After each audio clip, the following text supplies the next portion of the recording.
একটি ছেলে সব কাজই বলতো কাল করব কাল করব, এই জন্য তার বাড়ির লোক তার নাম দিয়ে দিল কাল। তো একদিন এই কালকে তার বাড়ির লোক বাড়ি থেকে বের করে দিয়েছে, খায় দায় ঘুমায়, কাজবাজ কিছুই করে না। তো কাল বাড়ি থেকে মনের দুঃখ নিয়ে হাঁটতে হাঁটতে বহুদূর পৌঁছে গেছে। রাস্তার ধারে একটা গাছতলায় দুপুরবেলা সে বিশ্রাম নিতে বসেছে। হঠাৎ করে সে দেখলো যে একটা গাড়ি থেকে বিশাল বড় একটা গুড়ের চাকা তার সামনে পড়েছে। সে উঠে গিয়ে কোনো রকমে কষ্ট মষ্ট করে সেটাকে নিজের কাছে এনে রাখলো। এবার সে ভাবছে এটা তো আমার, এটা আমি কালকে বিক্রি করবো আর প্রচুর পয়সা ইনকাম করবো। আজকে আমি খুব ক্লান্ত, একটু গুড় আর জল খেয়ে বিশ্রাম নিই। একটু গুড় আর জল খেয়ে সে গাছতলায় শুয়ে শুয়ে ভাবছে কালকে এটাকে বিক্রি করে সে যা টাকা পাবে সেই টাকা দিয়ে কি কি করবে। এই করতে করতে সে ঘুমিয়ে পড়েছে। পরের দিন সকালে তার পিঁপড়ের কামড় খেয়ে ঘুম ভাঙলো। সে ঘুম থেকে উঠে দেখে যে এক টুকরো গুড় আর সেখানে পড়ে নেই, সব সেই পিঁপড়েগুলো সারা রাতে খেয়ে ফেলেছে।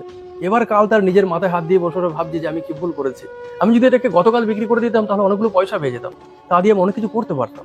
এটা শুধু এই কালের গল্প না, এটা বেশিরভাগ মানুষের গল্প, বেশিরভাগ স্টুডেন্টদের গল্প। কাল করবো, এটা কাল করবো করতে করতে আমরা আমাদের জীবনের মূল্যবান সময়টাকে নষ্ট করে ফেলি। যখন আমরা বুঝতে পারি তখন আমাদের কাছে আর কিছু করার মতন থাকে না।